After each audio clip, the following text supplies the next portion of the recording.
Hello, this is Benjamin Boyce. I do not want to be using the built-in microphone. I would much rather you work when I ask you to work. Oh, that's why we're not working. I totally messed up. I should be ready for you, but I'm not because I had to restart my computer and I forgot to turn back on all the devices with which I pronounce myself upon your luscious, transfixiated, googly eyes and rubber ears. And we are live, right? Yeah, we should be live. Hi, Skoto. I'm going to be reading a fairy tale tonight and speaking to you about whatever you guys want to talk about. Hello, Michalo, or Michalo. Still trying to figure out how to pronounce that name because there's no capitalized letter in there. So it's probably just one word. Hysterical Hag, speaking about interesting fonts. Yeah, this is from my cousin's. He ransacked a small European town about 500 years ago, and it eventually produced enough wealth for him to live in such an opulent area. And he invited me over for the evening to sit with you guys and ask how you're all doing and make sure that life is going okay for you, and read a fairy tale about the beauty and the villain and the hero if we get that far. I don't know. It gets kind of dicey halfway through this fairy tale. So actually, I'm totally lying. This is just a green screen that's been spray painted by a pixelated computer algorithm. I don't know how green screen works, but it just selects color. We're going to read a little bit of a fairy tale from a resistance of letters that I'm hoping to get ready for publication later on this summer. I just finished work on another little tiny book that I will be making available soon, though the other book is very difficult because it is written in iambic pentameter. This, however, is just written in a preschool storytelling voice, and it goes, "Once upon a time there was a princess in a tower. High atop that tower she was kept, and that tower was locked, and it was also surrounded by an intimidating fortress. This fortress in turn was surrounded by an impenetrable wall, which was circumscribed by a moat filled with water. To get across this moat there was a bridge which was drawn from the gate that was the only way in and out of the impenetrable wall. And just before the drawbridge, off to the side of the long, long road that led to the princess in her tower, there was a guard station, in which was stationed a guard. Yes. And this guard was a diligent individual, which means that he was a very good guard if a little stiff in matters of humor and imagination. He had a shiny helmet and a sword that only flashed one way. It's a very important little detail. That means only one of its sides was sharp, though its end was sufficiently poignant.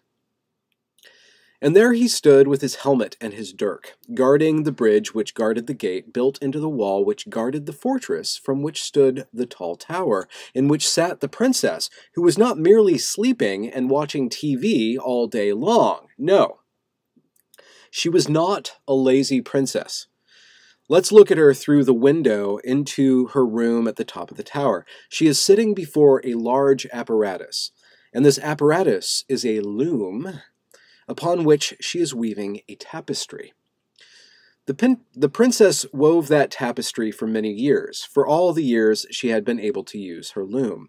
On that tapestry were many vignettes and icons and images, and taken all together, they told a tremendous story. The only thing was, it was very difficult to see all these images at once because the tapestry was so big that you would need an entire country to lay it all out, and then a satellite up in the sky with a high-grade telescope just fishy enough to take a picture of the whole thing without warping it too much. A fishy telescope? A fish-eyed telescope. Yes. So it was a huge, huge carpet. And also, so, the princess had one more thing in her room atop the tall tower, kept in a box on her nightstand beside her bed. And this other thing was a magic thing and a secret thing. It was her beauty. You see, the princess kept her beauty in a box. And she kept it in a box because she rarely needed it. She was usually alone, so there was no need she had to use her beauty. There was no one she had to use her beauty upon to impress or persuade. In fact, the only time she looked at her beauty in a box was when she was planning the next section of her tapestry. Then she would open up the box to gaze down on her beauty and compare her different ideas to it, to see which ones were up to snuff. So that, to her beauty was like a compass. She did not use it to decide her direction, but to inform her direction. And by her beauty's input, her carpet became as rich as it was vast. Now, because she was a princess, eventually she would get married. This is something a princess has to do to become queen. This was a rule of the queendom in which the princess was born and lived and wove her tapestry. And who the princess was going to marry was not a prince, nor a pauper, but the hero, who was quite brave, and strong, and passionate, and off in the north, dealing with the barbarians who were rising like a tide to swallow the queendom came. And because we have found our story's hero, we must say something about our story's villain. The villain of this story was a bad, triple bad man. He was so bad because he had destroyed all of his goodness a long time ago. The villain had actually destroyed his virtue so completely that half of his face didn't even exist. Instead, that half was a darkness so deep that if you looked into it, it would swallow the entirety of your seeing. And all you would see after that would be darkness without end, forevermore. Also, on the villain's darkness side, he had replaced the eye he lost with a single star, so bright it would burn your thoughts to ash if you ever thought about it. And the funny thing about this star was that it was actually a test for the villain. And it was also proof that the villain was real. Because a man cannot only be bad or only good and still be real. Even the best and even the worst of men have some part of them that is ugly or sightly or craven or bravish or what have you. We all have fears that stink and hopes that blink, butts that reek and moods that are quite sweet, feet that get dirty and aspirations quite purty. And these contradictions ground us and make us grow up and down. They root and they branch. And so the villain, in order to form the circuit between the lowness and the highness that caused something to be real, he replaced the goodness he lost with this bright, bright star. And this is how the star acted as a replacement for his goodness. If he ever let go of that star, it would destroy the entire world. So that in a twisted, villainous way, the bad, triple bad man was constantly saving the world, and not just in a small way, like recycling yogurt containers or spaying feral felines, but in a big way, like making sure the planet didn't suddenly get incinerated by the star he held within his personal darkness. And yes, if he dropped the star from his dark side and it destroyed the world, that destruction would be his fault, but that's what made his virtue so twisted. And that is how even in his good, he was evil. And even in his evil, he was good. Which was enough contradiction to make him real. As he was a villain, it's hard to expect anything less devious from him, but that is easy to expect from him But what is easy to expect from him is that he would want something that was not his, something valuable and powerful, something he could use in his nefarious plans. All right, the story switches. I'm going to read this little section, and we're going to get into the comments. Her beauty? Asks Renee later on, as we sit in the bread and butter cafe in the Hawthorne district across town from Vivian's. waiting too long for our waiter or waitress to arrive and take our order, or at least get us some water. She met me after work and we took buses to get here, and I am all too moody from hunger and a day's worth of me spent on the kids. She's been here going on 2 weeks, Renee has, and there is talk about her moving here permanent. I favor and do not favor the idea. There is either something lacking in how we fit together, or the loneliness I've longed for chafes at the time her company soaks up. It is indefinite as ever, my disappointment is. And for all I know, it's more glucose deficiency than justifiable complaint. When the waitress finally comes to us, I give her a hard look, and she apologizes quickly and then looks across the room. I follow her line of sight to a shaggy guy sprawled out on a chair across from a dimpled honey, I believe is the contemporary term, who, after blinking my eyes a couple times, I recognize with a flush of embarrassment that the locally run alt-punk nude website I had shyly and with pervasive guilt purchased a month of access to between my arrival in Portland and Renee's visit. I recognized her from this website. The girl's web name is Gina Rose, and she has curly red-blonde hair and innocent puffiness in the cheeks, generous eyes, and a frame I favor and just now realize is of similar proportions to Tiffany Tiffany.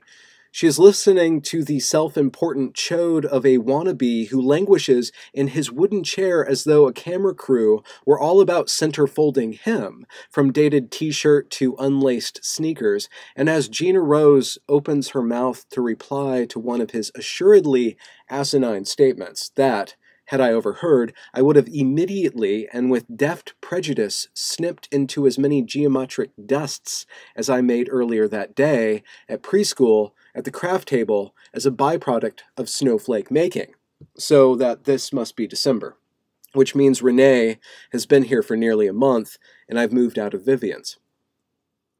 I'm caught by a chronological convolution.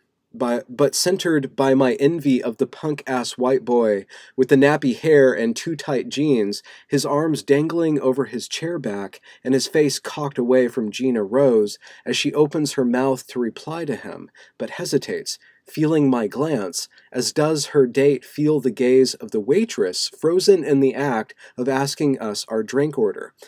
And Mr. Hipster looks at hesitant waitress, and Gina Rose looks at me, and both women blush, and I have an erection, and Renee is saying, "We'll have a bowl of your minestrone soup, and some bread to start with, then a hanger steak with frites, medium rare, and the grilled salmon with asparagus, and a bottle of the house red. Excuse me, are you getting this?"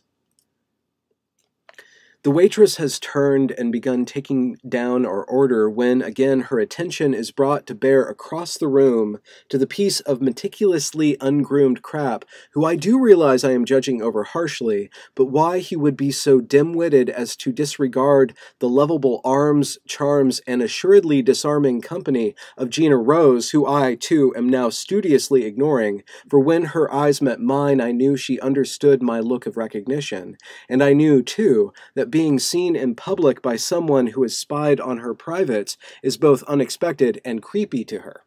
And her blush and instant discomfort suddenly accents the nameless quality that had hooked me upon her form by means of a 56 kps trickle of pulses electric and impulses erotic and behavior onastic.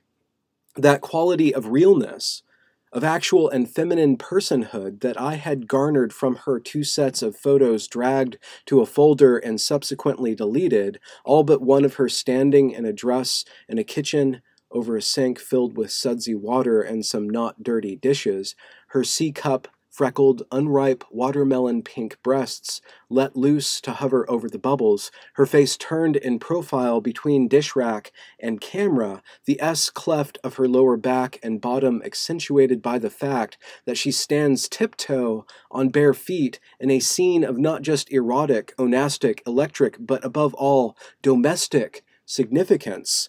And her body so much like Tiffany Tiffany's body that I can't believe it took me a chance encounter to realize it, that quality of hers, not exactly virginal or innocent, but which I relate to, which I feel in me a sympathy for and a magnetism toward, that is so direct I hear her thinking in this moment that she should not have posed naked for 1,000 men to see, and in that seeing, bend her form into a vehicle for their demeaning and fictional gravitations.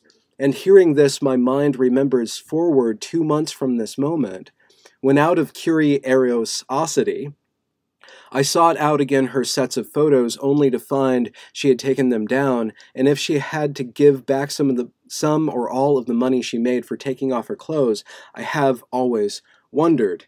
Are you getting this? Renee asks. The waitress says, yeah, and then takes off. So, says Renee, where were you? The Beauty and the Princess. The villain was going to steal it. Do you realize what I'm talking about? I'm sure it signifies something else. It does. And here's the key, the erotic tell of the tale. That makes me wonder if I'm unsuited to be working with kids. You're not the villain, though, Stephen, she says with the rolling of her eyes. He might be a metaphor for a part of every man, and furthermore, this is just distraction. Just tell the story. Leave your apologies for retirement and interpretations for interviews. But just get back to the story, Stephen. The villain located the princess's beauty, and then... Who is Stephen, I want to ask? Want her to clarify how he is distinct from Stephen with all his tricks versus Patience with his fairy tales versus Tommy propagating his guilts and lusts in the dark, beating off and then beating up himself over pictures of real, but not really, women. Oh yes, and Steve Fenn, who tells a different version of the story than does Patience, for he has a different audience and a different modus, and he smiles, Stephen does, swelling to encompass the others and shooting one more glance at Gina Rose, who can't help from catching it with her eyes, for to Stephen belongs the bladed look, and he holds her in his vision as he says, hero, villain, guard, and squire. I'm going to take just a little break from that. We'll get back to the fairy tale. I want to check in with you guys because it's a live stream. Do you guys have any questions? I've been reading from A Resistance of Letters, which is a novel that I'm getting ready to make public. So the thing is, I write books and then I print them up because a lot of my books involve excessive forms of formatting because they're all stories within stories within stories, and the way that you tell them apart is, one, the voice of every story is a little different. You could tell that between the fairy tale that I was talking about and then that real life or that realistic scene of the storyteller who's talking about the villain stealing somebody's beauty and then finding himself in a restaurant with a woman looking at another woman who he spied on her beauty and that whole relationship. So the different modalities of storytelling, the different genres, have different typesets or fonts, as they're called, and so they all have to be arranged differently. And that arrangement is part of helping the reader navigate the story, so I need to have the physical book in order to do it all right. So this isn't published, this is just printed, as I like to say. Oh, Una! I think... Una, that little scene in the restaurant was right when I first lived with you, way back when, in 2000, what was that, 2002? Or 2001? I think it was in 2001. If it was December, it was 2000 then, so we're going on 19 years from now.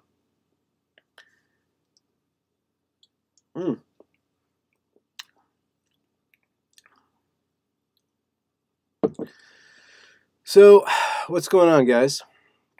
Pete Hill says, since you mentioned Wagner in your previous live stream, I'd like to ask you, what do you think of Wagner's Der Ring des Nebeligen opera cycle? I have not gotten through all of the Wagner opera cycle. I've watched Tristan and Isidore, which is very repetitive in its own way. Um, Wagner is important because he set the stage for modern cinema, and I don't think anybody has surpassed Wagner. What Wagner proposed as the Gesamtkunstwerk, or the total work of art, was basically led into cinema, and we're basically in a Wagnerian kind of cycle. Everything is a Wagner epic now. So I really do need to spend. I do know that up in Seattle they often have a they play the ring cycle, so I do need to do some studying for that and actually go sit myself in a seat and probably take some sort of medication to be able to pay attention to it, because I have a hard time paying attention to Wagner. But I understand on a structural level what he's doing.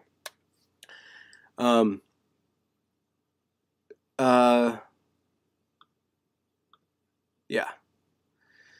So I don't know enough about Wagner to speak at length about it. I have some asshole is just up in this live chat, just being a dickwad because he doesn't like the way the words put together in that particular story. You can always leave and not gum up the chat, or I could just ignore you, because that's what you do with trolls. You do not feed them. The reluctant Antichrist probably has much to say about awesome things, so I don't want to discourse with somebody who's still formulating how to actually get his ideas across in a way that actually incorporates the work that the other person's doing. So Nibelungen is the way that you say that Wagnerian, what's it called? Opera static thing. Yeah. My mom's still alive, so that's why I look down upon people who don't know how to control themselves or articulate themselves in an interesting way, rather than just being a little bitch on the internet. I don't know. I don't have the power to kick people off, so I'm just going to have to put up with this guy. Maybe he'll change modes, and I'll just accept the fact that I understand my writing's not for everyone. I don't pretend it to be so it doesn't matter. You can think whatever you want. Learning is hard, though. I should actually talk about something interesting rather than bitching about somebody bitching on the internet, because that's not interesting whatsoever. I did have an interview with a guy who teaches parkour up in Seattle. It's a really fabulous interview. He talks about the ways in which learning how to use the body to do interesting things in the world leads to deeper understandings of the self. And we kind of laid the groundwork of how body interaction could actually help us with the kind of the weird discourse that's going on the internet right now. I don't know if it's going to necessarily help us with the way that the internet is being strained of information by these all-powerful corporations who apparently want to actually manipulate the world. They're not content, such as Google, they're not content to show the world to itself, but they want to show the world a better world, and so they're manipulating all of our vision to show a better world to the world.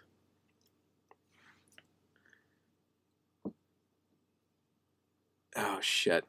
I misspelled villain because I constantly misspelled villain, and I can't change that until after the fact. So everybody's just going to have to witness my idiocy.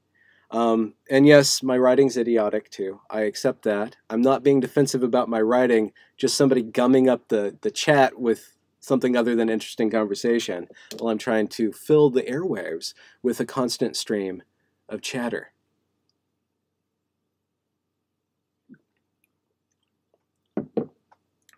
Body interaction, how? Oh, okay. So the guy that I spoke with, his name's Raph Kelly, and he teaches parkour. Parkour is where there's objects in the world and you climb on them. That's about as much as I know about parkour. Sometimes you have people filming you or GoPros strapped to it, but it's more about interacting in a live sense, jumping and interacting in a rapid way with the environment. In one of his podcasts that I listened to, he talks about one of his friends, how one of his friends would practice parkour was he would get himself in trouble and then try to escape as fast as he could. So I don't know what that actually means, probably harassing a policeman, and then he would just use the physical environment to get as much distance from himself and the trouble that he sparked. So I think one of the ways that we can conceptualize parkour as useful is getting away from things. But Rafe, teaches this and teaches a lot about body movement, and he uses a lot of different exercise techniques and a lot of different but he's really interested in Vervaeke, John Vervaeke and Jordan Peterson, and basically that loose connection of thinkers. And what does this mean? Where are we at right now in history? What is it about the meaning crisis that we have to deal with? Why are people acting so weird? What is this internet stuff? How are we uploading ourselves into that? And how can we do it better?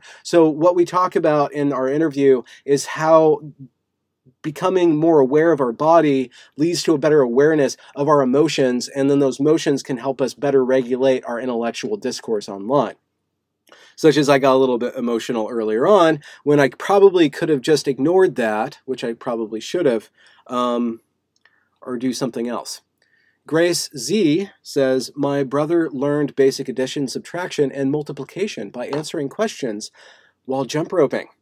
The movement helped him remember things. Yeah, so we are in a spot where we are overloading our brains and thinking that our brains are disconnected from our bodies. And I think that we're getting distant from the fact that our brains are embodied entities. And in the translation into a virtual multiple-bodied spirit, ghost, disembodied kind of existence, I think that unconsciously these platforms are feeding into stupid body reactions, such as anger or lust. That's what the internet is. It's outrage and it's fucking, right? It's porn and it's porn. Like, that's what it is, and that's what gets the most clicks, and that's actually feeding upon our body. That's latching hold of very real kind of emotions in us, and it's tricking us into projecting that reality into this irreality. And that's something that I kind of talked about when I was trying to talk about the female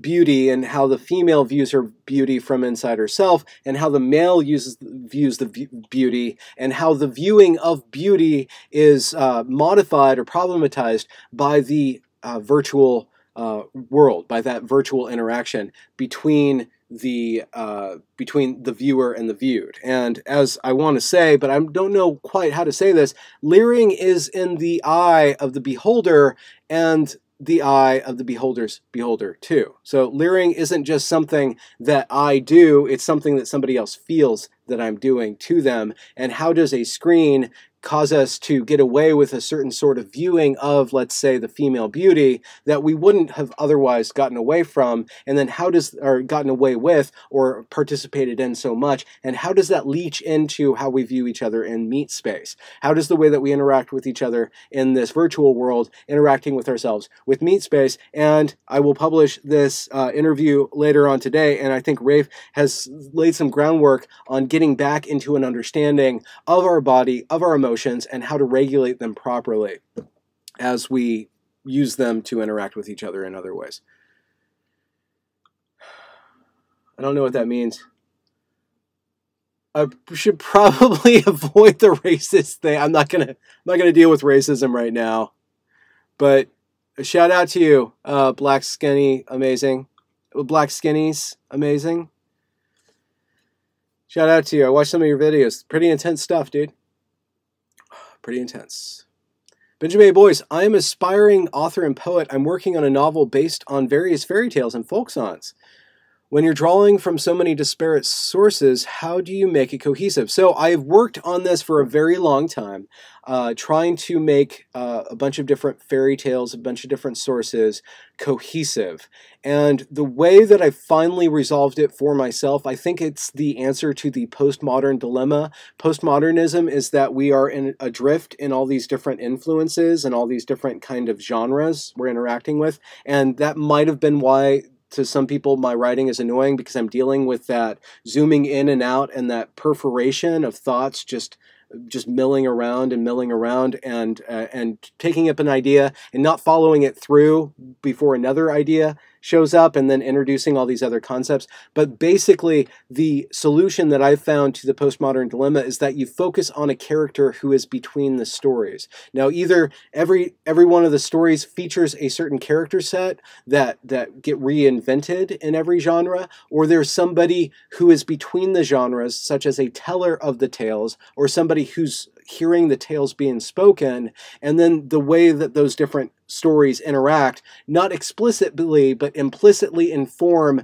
that character between them and their journey. And if you listen to that character between all the other stories, they will be able to organize that massive strewel of all these different elements. And I think that that's ultimately the solution of postmodernism, which intersectionality gets wrong, is that you need to focus more and more on the individual, on the ability of the individual to overstand the oppressive forces of the world, and by oppressive forces you can think of it as systems of power, or just systems that are overwhelming you constantly and demanding that you act in this way and demanding you act in that way and code switch all the time. The solution to that is a strong individual who is plastic enough to adapt to every circumstance, but strong enough within to actually learn from, absorb, and modify the circumstances to something that gets them a better understanding of what to do, right, in a heroic sense of conquering, or of understanding, or being able to say the right things at the right time. So that's my solution for something ultimately catastrophically complex, is to find that which cohesivizes all the data and to make every given story a scene that serves a greater character. All of the stories serve the character. If you focus on the character, that will allow you to navigate the vicissitudes of plot and language and every other influence that's going on. If you just focus on the character, because ultimately people don't pay attention to conflict, they pay attention to character. They pay attention, they identify, they project their identity into the story by fixing it onto an I inside that story, or a he or a she inside that story. And that's what makes the story go, or cohesify in the attention span, or the coagulated attention, which we call belief, of the audience, whether that belief is serious or posited, right? To riff on Coleridge, who is a romantic poet,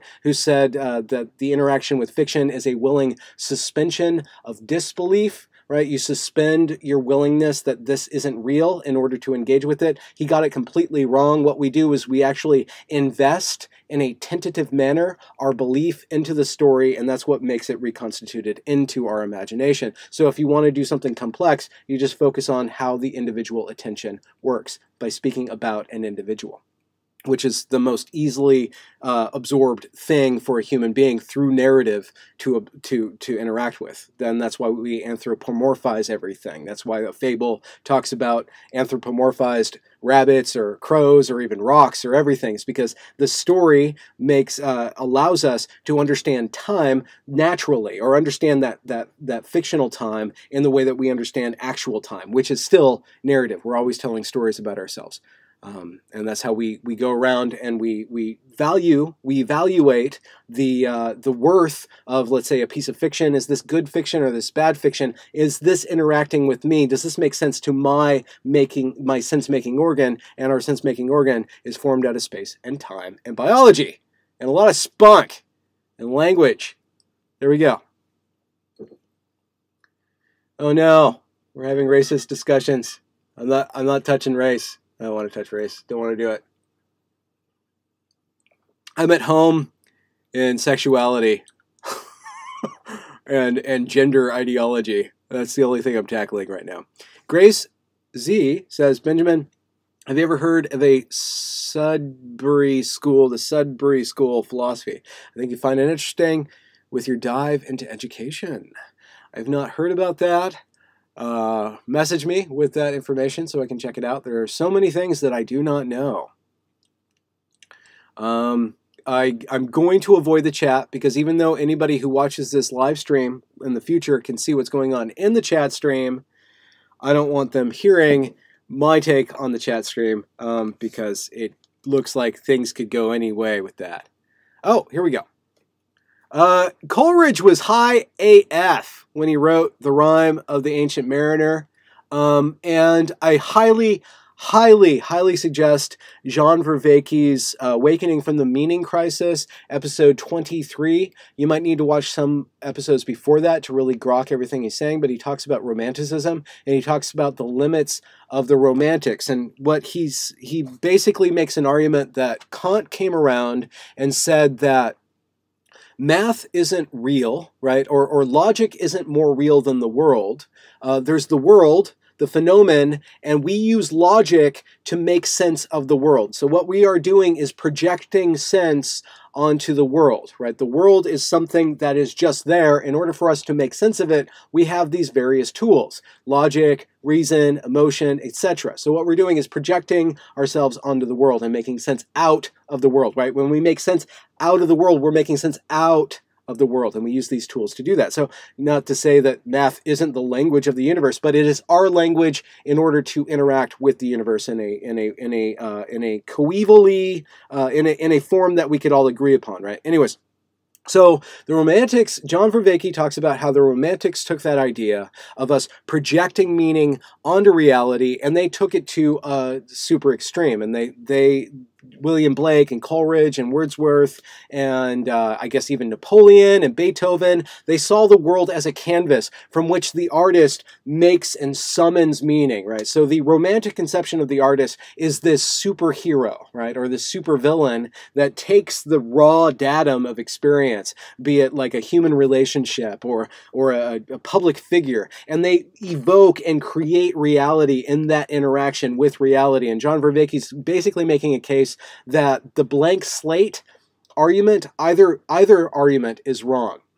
And they're not completely right. So there's a blank slate argument, a Rousseauian argument that we were born perfectly human and society's what screwed us up, right? Or society's what created our gender, or society's what created all these feelings in us. And if we can simply change society, then we can erect the perfect human. So there's that blank slate of withinness that I guess the left or certain forms of liberalism are accused of going overboard with. But there's also the Romantic going overboard with the world being just this complete slate. It doesn't matter, that nothing has inherent value whatsoever outside of me. I am always only projecting all the value onto it. And that's not necessarily true. There is an exchange, and this is Benjamin Boyce talking, there's an exchange of value between me and the world. I am hungry, insofar as I am hungry, there's something in me that is having a magnetic relationship with something outside of me, or I am horny. To go back to my writing,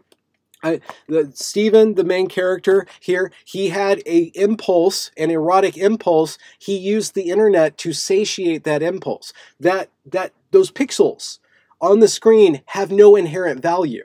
But there was a creation of value in his participation with them, or his willing participation, his willing investment of erotic energy or attention into that created a loop that was momentarily satisfying, but ultimately unsatisfying because it didn't lead to anything else other than itself. And that's the problem with pornography. That's the problem with junk food of any type, whether it's spiritual junk food or religious junk food or mimetic junk food or media junk food. It's that which douses that which hungers, but only makes that which hungers stronger. It never leads to something more than itself. It doesn't translate what it is into more than what it could be. It sustains you on this treadmill of reaction, of action, of reaction, of desiring, of going in and participating, to get back to my earlier point, of participating in that raw,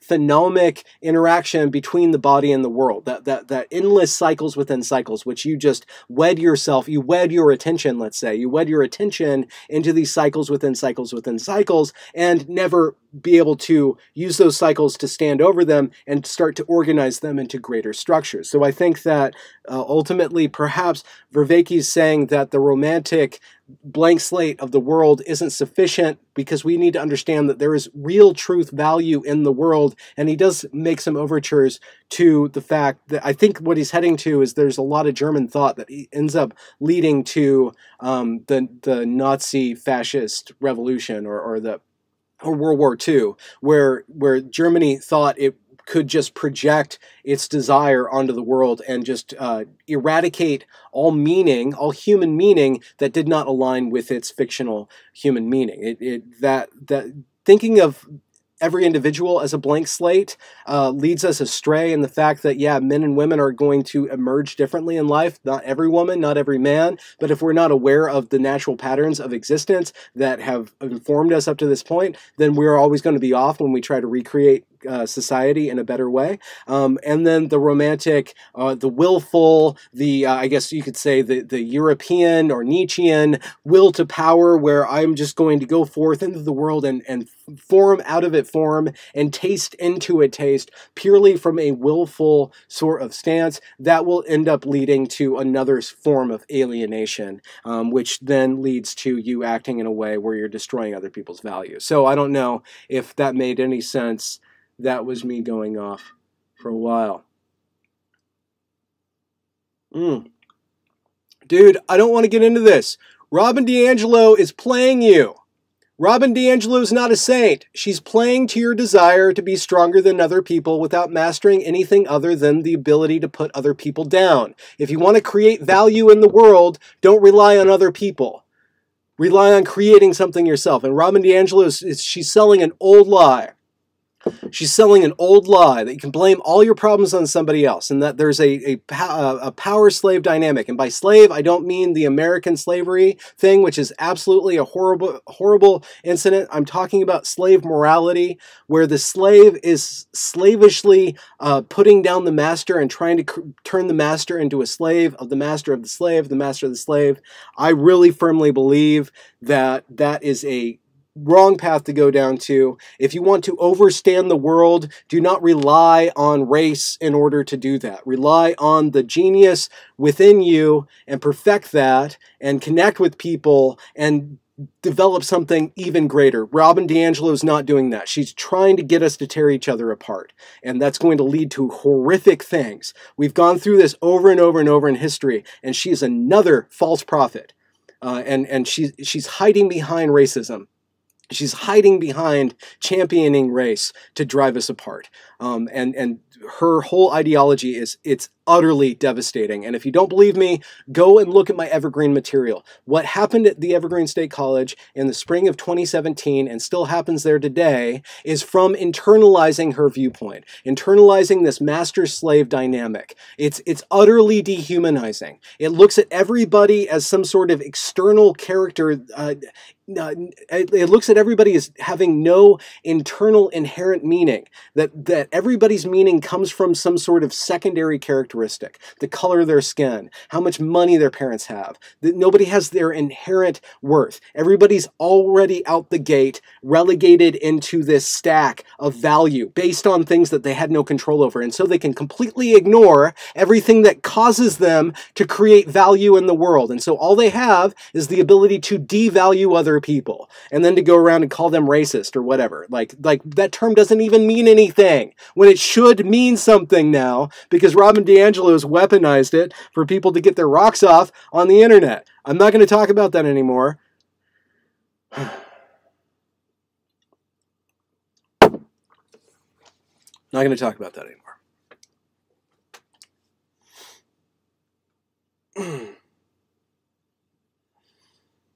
I'm sorry I went off on that. I can't get back to the fairy tale now because there's somebody who doesn't believe in my poetry. This was a safe space, but it's not a safe space anymore. There's so much greater things that we could be doing. There's so many greater things that we could be doing than this identity politics stuff. And furthermore, there are things that are so important for us to be getting done right now. We are wasting all the comfort that we've gained in this moment, quibbling over history, quibbling over things that we can't control, instead of like getting down into the problems at hand and creating things that haven't been created before. I mean, okay, I'm making this argument, but what am I? I'm nobody. I'm a stupid person on the internet who has a certain amount of verbal prolixity and intelligence, but above and beyond that, I do very little for the world that the world needs to be doing, but there are certain problems in the world that I'm trying to counteract with the skills of language, and within language, narrative, and the stories that we tell to ourselves and the stories we tell to others. Robin DiAngelo's story, if you really look at it, if you really just imagine it, if you subtract all the race stuff from it, and just imagine a character interacting with the world that she imagines, it's a dystopia. It will add up to a dystopia. It's a very bad, bad story, and it's addictive, but it's junk food. No, it's worse than junk food. It's toxic. It justifies people treating each other like crap. That's what it does. If you don't believe me, look at my evergreen content. Oh, Viola. Milo, I think Milo referenced Naina, Mike Naina, who has done the evergreen documentary that I can't do. My evergreen documentary is not going to be slick like that. So Milo referenced Naina. I would be really surprised if he referenced me. I don't think he referenced me, but Naina thoroughly referenced me. What else? What else do you guys want to know? I don't know the state of Google's hiding of my content for people looking for evergreen stories, but I have checked it several times from different browsers, different accounts, and it really does look like they have suppressed my evergreen content. Whether they did it by algorithm or activist is up for grabs. Who knows? Is there a third-party company that's gone around, flagged me as fake news, and got me delisted from Google? That's for us to decide, or for us to find out, or just guess, because it doesn't matter, because Google is just going to do whatever Google does, and we're all beholden to them, because they've set us upon a path where we interact with one another and speak about my views. My favorite IPA, I think, is Citrus Mistress. It's pretty over the top, very citrusy. I do drink a lot of Fremont Interurban Ale, or Interbroughton Ale, if you don't really actually read the word and just look at it through a foggy window in where the beer's kept. Interbroughton or Interurban Ale, and that is just the right price point for me. Right now, I'm drinking an Elysian Space Dust IPA. And it's got a hop. Hop is green. Green gets turned into a magnificent palace that my cousin appropriated from Western culture on his spree through the mid-century wars of yesteryear. All right, Heimdall gives me permission. This is where it gets good. Does it get good here? Oh, it doesn't get good for a little bit. Maybe I could just skip away to the good part. Okay. Yes. Okay, so basically what happens is that the villain steals the beauty's beauty. And once the villain still steals the princess's beauty, she has to go on an adventure because she can no longer work on her tapestry without her beauty because she kind of lost her way. So she needs to go and figure out how to get her beauty back. But the guard, who was completely unable to protect the princess from the villain, sends a message by way of courier to the hero. Presumably for help. So a message was dispatched to the hero by means of a courier pigeon whose wings cut through wind and cloud to the frosty forests of the north into which the barbarous hordes had been encroaching for years, if not decades, if not always. Here the hero had been deployed. He was a handsome man with a strong chin, a high brow, a deep, gravelly voice that might only be thought sonorous were it singing bowling alley-grade country music, or perhaps some Nordic death metal, though the guitar and its various effects are perforce absent from this tale, though its ancestor, the lute, could be heard from time to time being plucked and wistfully strummed by the hero's squire, who we shall get to presently. But so the hero's voice was deep and gruff, and one never employed for singing, but rather the cries of battle and the resounding evocations of the pre-skirmish call to arms. Descending from his handsome head, we shall say the rest of him was enveloped by a chiseled musculature, a rippling physique, a statuesque and Persian manliness that exuded health and sportiness and made all the women go, "Ooh, save me, save me." And this hard body of his was animated by a decisive will and, well, his heroic mindset. And furthermore, he wielded a broadsword which flashed both ways, raised in balanced wrath against the gangly, dirt-darkened wilder persons who came month after month and wave after wave to defy the rule of the queendom came, or else to forage for cheese pockets, for the facts of the matter tend to get equivocal when looked at with narrowed consideration. Not that such niceties mattered to the hero, for he had orders to eradicate them, and questioning the minutiae of socio-political policies was no more within the scope of his powers than swordsmanship and stringent personal hygiene were to the barbarians he so expertly slaughtered, that is, suppressed. Actually, defended the queendom came against, or from, yes. But however it was how history would exonerate or estimate his actions, this history will report that he dropped his campaign the moment he read the missive attached to the reptilian foreleg of the feathered courier. What unrolled note stated the peril of the princess's beauty? Oh, how his visage wrenched wrathfully at the news! And after roasting the pigeon and sharing it with his men, he, the hero, saddled up and galloped south, then east, toward the desert, where the villain's hideout was rumored to be. Let's see how long this is. I think we'll do one more page. It gets really weird because okay, a little bit more.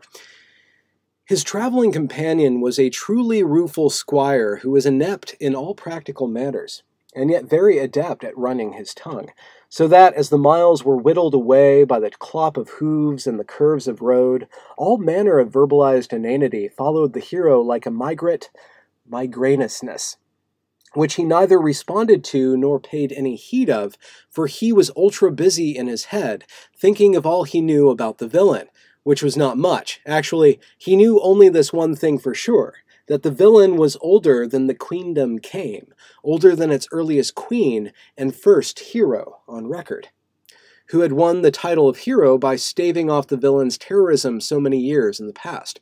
And furthermore, the villain had been inactive for just as many generations as it took for his imminent return to be a total surprise. And yet it really shouldn't have been surprising, for the beauty of the princess the hero was to be betrothed to was in fact of such rarity and brilliance that it should have been obvious the villain would have been tempted out of hiding to abduct it. The hero should have known, and by that account, he should have paid more attention during the historical portions of his training, to have more to go on beyond that the villain was ancient and lived in the desert somewhere. I don't think I should get onto this, because we get to the squire, and the squire is very hard to read because he's absolutely prolix with his verbosity, and I don't think I'll be able to get through that at this time in the evening. Anyways, you guys are still talking about Robin DiAngelo. My hour's almost up. I feel this was a failure of the live stream. This one's going directly into the archives. Well, that's okay. We're here right now. Were you guys talking about my... Oh, I just spoke with words on the screen. You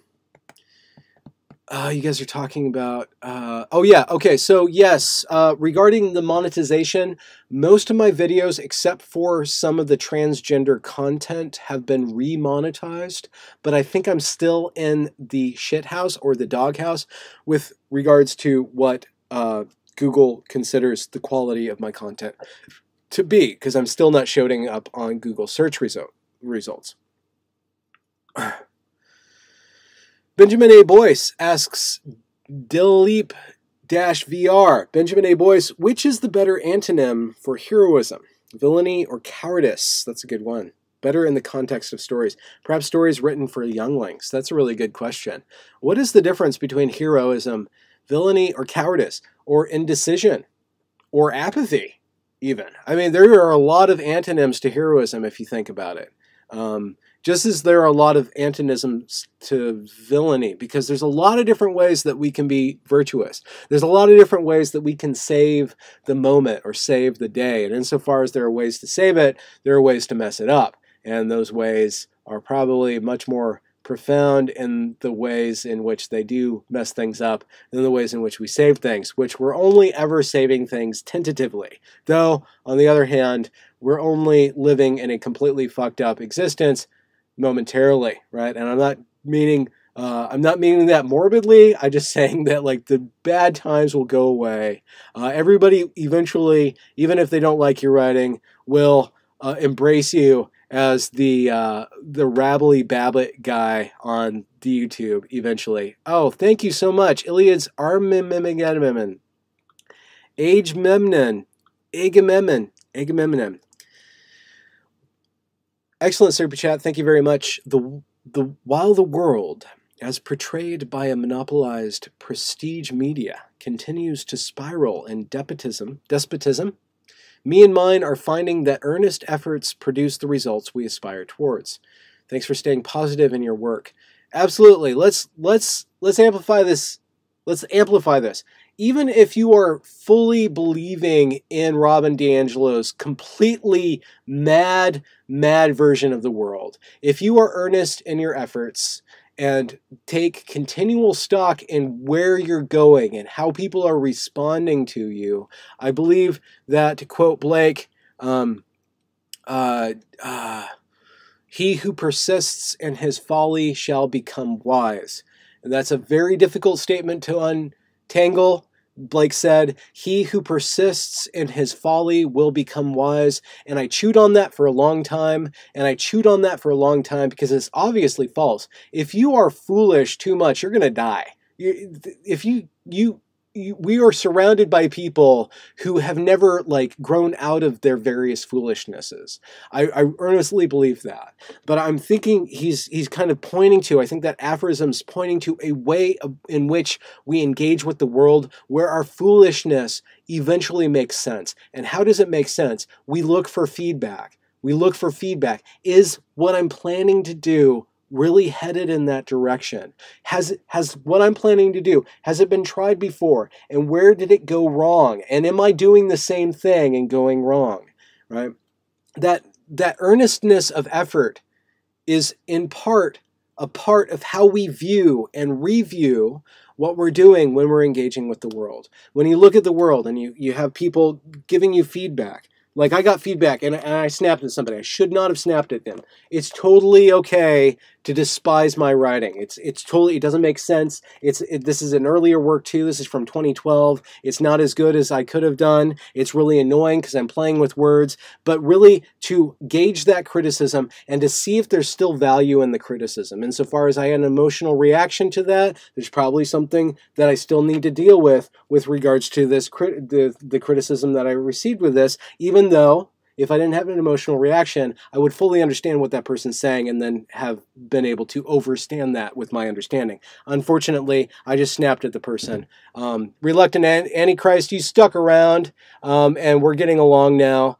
So yeah, I accept your criticism, but what I'm trying to say is that you receive criticism. Maybe that criticism is bullshit. Maybe it's coming from a place where that person is ignorant in some way or another. They don't really understand what you're saying. And maybe you're jumping. But insofar as you have a twinge of reaction to that, your earnestness should be applied to that effort. You should be applied effortfully towards regarding, why did I respond that way? What is that saying about what could be made better? We can always be making things better, right?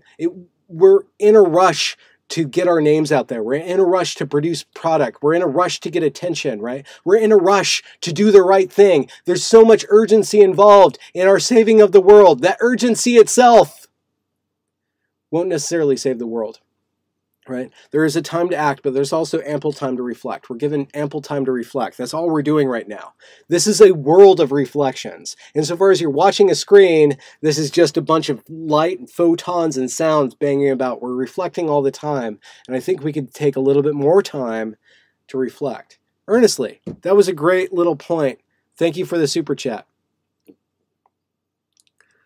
Okay, Virtual Martini says, everyone gets emotional about criticisms of their work. Don't feel too bad about it. I don't feel too bad. I'm just saying, insofar as I did interact emotionally, that was unbecoming of somebody in my position. I should have interacted that always with humor and lightness and not necessarily with vehemence, though I bring that up. I totally went after Robin DiAngelo, and I feel pretty sure about my vehemence with Robin DiAngelo. She's playing people for fools, and what she's doing is going to lead to a whole bunch of damage. More than drama, like literal damage. What she's doing really needs to. I'm really firmly okay with feeling emotional about that. But you know, being emotional about my writing is a totally different thing. I'm just saying that emotions usually signify something, and even in my emotionality with Robin DiAngelo, my emotionality will only give her strength. My emotionality against her will only give her more power. She's specifically constructed her white fragility argument to entrap every criticism and already relegate every criticism into the discard pile. And insofar as her system disregards criticism, it is utterly toxic. Criticism is absolutely essential. If your ideology allows you to disregard all criticism and call it racist, you're fucked. You are fucked. Maybe not now, but eventually. It's going to screw you over because what you're doing is disregarding information. You're accepting a willful form of blindness. Okay.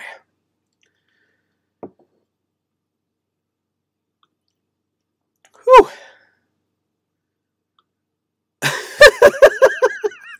Bike board boat. Bike boat board.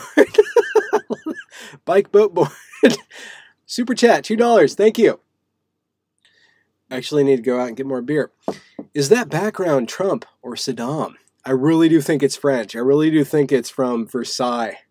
I don't think Saddam or Trump. This is definitely French. I mean, like, look at those freaking nudie little babies. That is not Muslim. That is not Trump. And then this clock over here. Like, look at that little thing. That's definitely French. This is highbrow French stuff. I'm looking at my own background. Now, my cousin won from many an excavation through the Wilderperson's pocketbooks back in olden times, European sojourning. Oh, ZZZ, Adiwari. Miss you. You've been with me since the beginning. Someday, I hope to be in whatever weird Florida tavern that you are and drink a beer with you and talk about your wonderful existence as somebody who loves animals, or at least carries around some sort of furry entity in your profile pictures most of the time. Oh, okay, Maggie, thank you. This, again, you can't see it because we are in green screen mode, so this is Elysian Space Dust. Let's turn off the green screen so you guys can see reality right now. This is Elysian Space Dust, and you just bought me my next six-pack. Maggie, thank you very much. We should probably wrap it up. Oh, man, I think I went overboard with the emotion this episode. Peter Hill, oh, thank you for the question. Here we go. Peter Hill, in your previous stream, you mentioned that mythology concentrates meaning. Yes. And that comedy reduces meaning. Okay, I didn't say that exactly. What did I mean exactly? The bit about comedy, that is. It doesn't reduce meaning, it expends meaning. It spends meaning. Let's take like a really crude joke. I should have jokes at the ready, right? Because I make them up all the time on Twitter. But the reason why a joke, let's say, about sex is funny, if done correctly. Okay, so there's different layers of humor. But let's say a joke about boobs. This is a good one because this goes back to Evergreen. So in my first Evergreen class, it was about iconoclasm. Iconoclasm is about the tearing down of icons, the tearing down of somebody's sacred vision. And it's very telling that what I ended up doing was becoming Evergreen's iconoclast. And one of the professors that I had, my first professor in that first Evergreen class that I had, was an iconoclast herself, but I've been tearing down repeatedly the idol that she's created out of race. Like, she worships certain sorts of racial characteristics, right? And I've been tearing that down and showing it's not the characteristics, but her mode of worship of the characteristics. Anyway, so Our class was about iconography and iconoclasm, and the way that I thought about iconoclasm is like, okay, yeah, everybody can go around and like pee on a sculpture or blade up a like some Vermeer, like some ancient piece of art. You know, you go up there and you destroy the image. Destruction is easy. Like, I worked in preschool a whole long time. Every 2-year-old wants to destroy the tower just to see how gravity works. They don't understand that after you figure out that things fall down, the real game is to make sure that things don't fall down, right? Building is the greater thing. So instead of iconoclasm, I focused on iconogasms, right? Taking different images and putting them together and seeing how there's an infinitude of meaning trapped within the interaction between images rather than contradiction, juxtaposition. Anyway, so one of the young women, young feminist women in the class, she did her final report on the Oscars. And the Oscars were hosted that year by Seth MacFarlane.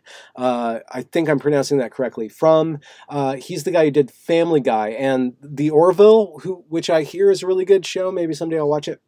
A spin-off of Star Trek, or a take on Star Trek that's better than Star Trek at this point. Anyway, so Seth MacFarlane hosted the Oscars that year, and he had this song, "We Saw Your Boobs," right? And he went through and sang this song about how we've seen everybody's boobs. And it was really low-brow humor, right? It was about boobs, and there was a bunch of shots, and I think they were kind of canned. I think everybody that was shown in the audience, all these women whose boobs we've seen, like, they just made these faces like, oh my God, like, I'm so angry with you, or you're demeaning me, or offendedness.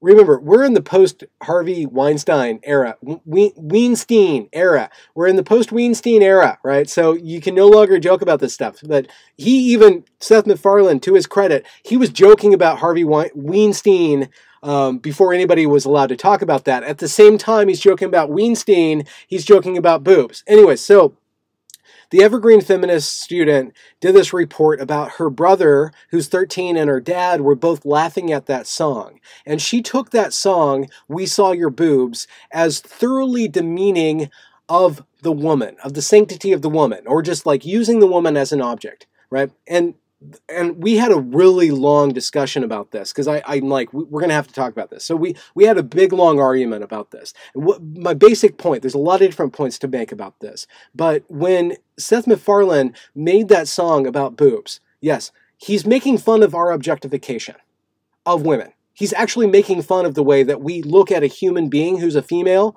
and what we see as men isn't her humanness, we see her femininity first. We are attracted to that, which is problematic. So he's making fun of that. Furthermore, it's funny because every single one of us are mammals. Like this entire construct of gentility, of respectability, of looking beyond the body, this whole ability to look beyond the body came to us through culture, right? I'm not going to say it's a cultural construct. I do mean it's a cultural construct, but I don't mean that to cheapen it. I mean that our ability to look past the body came from our respectability. But underneath that, layers upon layers of that, we're filled with shit. Literally, every single one of us right now, we're filled with shit. We're all mammals. We are all attracted to tits. You can't get around that. Like, that is encoded in us. If we were not attracted to tits, we wouldn't eat as babies. Like, the first thing we know when we're like, one of the first things that we automatically know that's wired into us is a sucking motion. And that sucking motion is to be attached to a boob, right? So all I'm trying to say is that humor is taking that we shouldn't, like, that distance between reality and respectability, and it collapses that. So it's taking that meaning, or that evaluation. Let's say that woman as a human is a adult human being. Let's say that woman is a protected class, by which I mean woman is a sacred category. When you see a woman and you have attraction to the woman, you're supposed to look beyond that and first center the human being. Center your understanding of that awareness. But that all takes place within this context of very rude forces, very rude attractions. And so the meaning, I don't know if I'm making this point correctly, but the meaning is expended through humor. You're releasing the tension between how I should be and what I am. It's releasing that tension. And if you look at even the Family Guy, I can't look at the Family Guy because it's expending meaning. It's assaulting over and over and over again without building more meaning. And this is just my take. I could barely watch one or two episodes. So I'm sure it goes on and it's much better. They're always rude to each other. Everybody is just a disgusting individual. And that's why I just don't want to be around that. But the humor in that eventually exhausts all meaning. Humor has a tendency to exhaust or expend meaning and collapse it and relax it, and it leads to an expulsion, right? Like laughter is this release, so it releases that. It literally releases tension, right? Whereas myth is, or the sacred, is something that builds the tension, and you need to return to something that concretizes a tension in order to release it. You can't spend your life releasing and releasing and releasing energy. You can't go around making fun of everything. There's this wonderful little moment in what I regard as the best television of all time. And I'm sorry to say this, I don't like giving things high praise, but I've seriously watched Mad Men 5 or 6 times now. It's just wonderfully done. And it's not for everybody. That's okay. There's this wonderful moment where the guy who's the funniest guy on the show is talking to the most beautiful woman on the show, and they have this affair because beauty and funny fall in love, but they can never be together. And that's a whole other thing. Maybe I'll talk about that some other time. Somebody asked me about that later. Anyway, so Funny is talking to Beauty, and JFK had just got shot, and Funny speaks to Beauty, and he's like, Roger Sterling speaks to Joan, and he's like, I don't know why, but this is something that is just, I'm just so sad. I don't know what to say. And Joan says, because you can't make fun of it. You can't make fun of it. So eventually the Joker, the fool, does have to return to, there is this line. There is this line. And the joking really actually allows us to re-enter into an honest relationship with the line, because or the myth, let's say, or the king, or the fool who makes fun of the king actually expends all of that crusty energy around the king. All that calcification of obedience to the king is released, so that the king himself can renew his law, renew his rule, and the servants of the king can renew their obedience to the king, right? So funny expends meaning, whereas myth, or let's say law, concentrates it. And so it does have a very specific use. But you can't just have you can't live your whole life being a jokester, because eventually you'll just run out of things to, one, things will stop being meaningful to you, and you'll just end up stamping the same sort of pattern on every single instance of phenomenon, right? You're like, okay, this is what people laugh at, so I'm just going to say this same kind of equation. I'm going to make the same equation out of things over and over and over again, and you're going to exhaust everybody's attention towards you. That's the struggle with new material. Isn't just finding new material, it's actually finding new ways of making material. One more point, this is kind of to do with it. When I was 20, 22, 23, I was surrounded by other 20, 22, 23-year-olds, and I was surrounded by artists because I was an artist, right?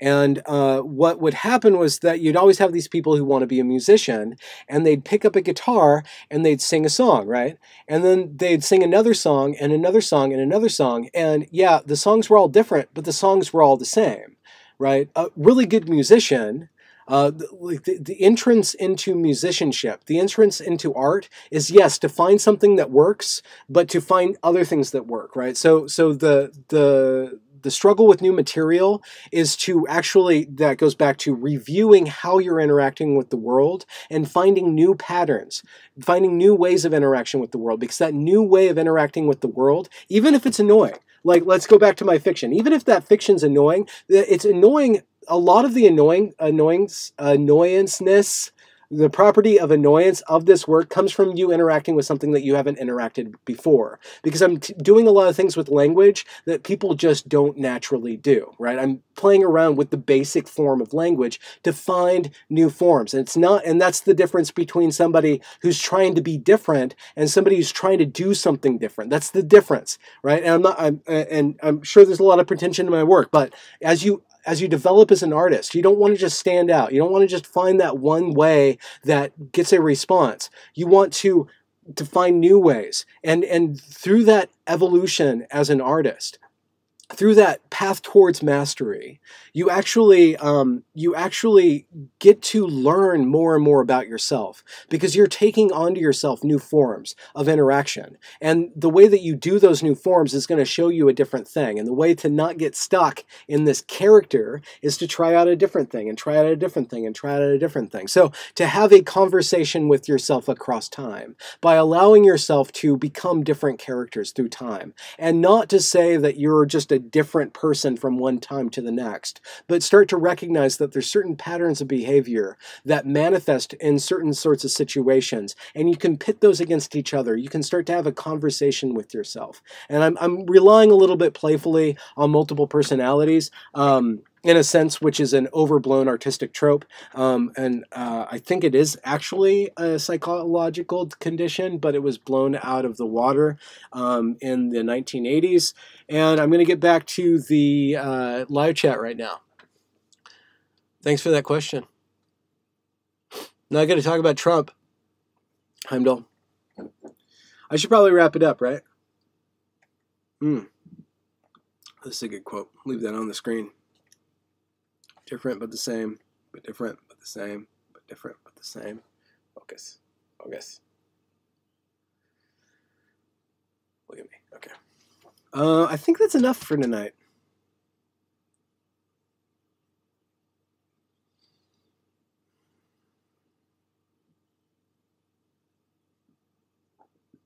This is great. Media content says, apropos of nothing, they're having this whole conversation. I don't know what they're talking about. So I'm talking to the people in the future. The people in the present are talking to each other. Actually, there are people in the present who aren't talking to the people in the present, but they're just listening to me. But somebody, media content, apropos of nothing, because I'm not going through the old chat stream, says, I really can't stand people who say they don't watch TV. I love that's how you put your feet down, media content. Yes, you are a woman. Yes, you are a woman. And okay, listen, dude. I'm sorry I went after you. Sorry. Peace, right? Okay. Right on. Good. Maybe I'll keep this up. Oh my God. You guys are going to hate me. Everybody in the world is going to hate me for saying this. Bike Boat Board. Bike Boat Board says, Ben, what did you major in? You guys are going to hate me for saying this. I majored in narrative arts. At Evergreen, you create your own. I know, it's so masturbatory. But it's very important to me. Narrative arts is more important to me than creative writing and literary criticism. So basically, the English literature has been captured by post-colonialism and queer theory and all these postmodernist, applied postmodernism thing. And then you have this whole thing called creative writing, which I don't think is as rigorous as it could be. And so I designed my own degree and I called it narrative arts. And narrative arts is actually a discussion between literature, literary criticism, and literary production. So I ingested fiction, I ingested criticism of fiction, and I produced fiction. And I used those three to formulate different sorts of ways in which all three of those can interact to make a more rich experience with regards to narrative. I think narrative is absolutely essential, and I think that it's an utter shame that the postmodernists, or whatever you want to call them, have captured our literary organisms, our literary organs in the academy. The humanities are utterly important, and that's why there's so much utter bullshit being produced by so many respectable publications organizations right now, because the academies were all captured by this bullshit postmodernism, and now all of the institutions of knowledge production are now, of course, captured by the people that the knowledge factory produced. So, narrative arts was an attempt on my part to return to an honest, productive interaction with narrative, and really take narrative seriously, and also take creativity seriously. I have a problem with creative writing just as a term, because all writing is by essence creative, so it's redundant. But writing shouldn't just be creative. Writing is more than just about being creative. Stories are more than just about being creative, right? The stories that we tell, the stories that really matter, aren't just about us expressing ourselves. They're about us, one, sharing and coming back into contact with very deep, pervasive truths. And by truths, I mean patterns of behavior, patterns of understanding that unlock more life to us, right? To quote myself from my forthcoming book that's almost ready, I'm waiting for some copies to arrive, and it's going to piss a lot of people off because it's written entirely in iambic pentameter. Yes, I'm an asshole who writes in iambic pentameter, but to quote that book, because yes, I'm an asshole who quotes myself, we are not made to believe belief. Belief is made by us to make our lives full of being. Let's say that again. We are not made to believe belief. Belief is made by us to make our lives full of being. Thus, belying belief, a fleeing from being, and our lives lies. If our belief lies not in being and making, but in what is already made and believed. And so I guess I am always contradicting myself. I'm saying that it's not enough just to be creative. I'm saying it's not enough just to know reality. You have to really latch a hold of reality and recreate reality. So I'm saying the run towards ultimate creativity is bullshit. The run towards ultimate reality and rationalism, that's bullshit too. Those are tools, and constantly our tools are taking us over. We are being constantly coup d'etat or coup de popped or whatever coup that is by our tools, by our subsidiary factories of making sense of the world. The mind takes over, the heart takes over, the eye takes over, and leads us along paths, right? So we, to go back to what I was saying, when I didn't read your name enough to remember it, but I was asked about how to make a story out of a bunch of different stories. Well, how do you make a life out of many different modes of living? How do you make a life that's wise, that's compassionate, that's strong, that's alert, that's funny, that's serious, that sees, that hears, that thinks, that smells, that roves through the world, that's horny, that's hungry, that's disgusted, that's angry? How do you constellate all those different states and modes of being? And it comes back to really getting in touch with yourself and reinventing yourself constantly in the act of participatory knowing with the world. I think we're about done. I think I did it. Create some haiku on the fly. Jesus. What? My glasses, my spectacles. Right. The glasses I wear. Okay. The glasses I wear are too big for my, they are too big for my face. So I will, so new ones are in, or, no. This summer get, I can't do it. This summer get new ones. This summer I'll renew. This summer I'll renew. I can't do it. I'm so used to pentameter. The iambic, not the pentameter, the iambs. I compose all my stuff in iambic because English is iambic form. And iambic is an even number thing, so a lot of things that pop out of me are even. So I'm sorry to fail you. Bike boat board. Bike boat board. Let's take it off. Let's take it all off, guys. Let's go home. You guys have a good night. Thanks for showing up. Please forgive me for going overboard or not going bored enough, or boring you, or underboarding you, or overboarding you. You guys are wonderful. You guys are fancy and fascinating. I have to go out of town next week. I'll try to produce some content. I might do another live stream on the road. My channel's going to be a little bit thin right now because I have to do a lot of traveling for my spiritual group and for other things. But I have an interview coming out. Be aware. A member of the intellectual dark web, if that's still a thing, interviewed me. And so far as I know, he liked our interview, so that should be coming out soon, and I will put that on my channel. Like, subscribe. I don't know why you would be here if you're not subscribed, because Google's hiding me, and I'm not that important to begin with. Check out my Twitter at Benjamin A. Boyce, and look at all the sweat, because I'm in a little room. What is consciousness? Consciousness is like couscous. It's nothing without a little bit of vinegar and chopped parsley.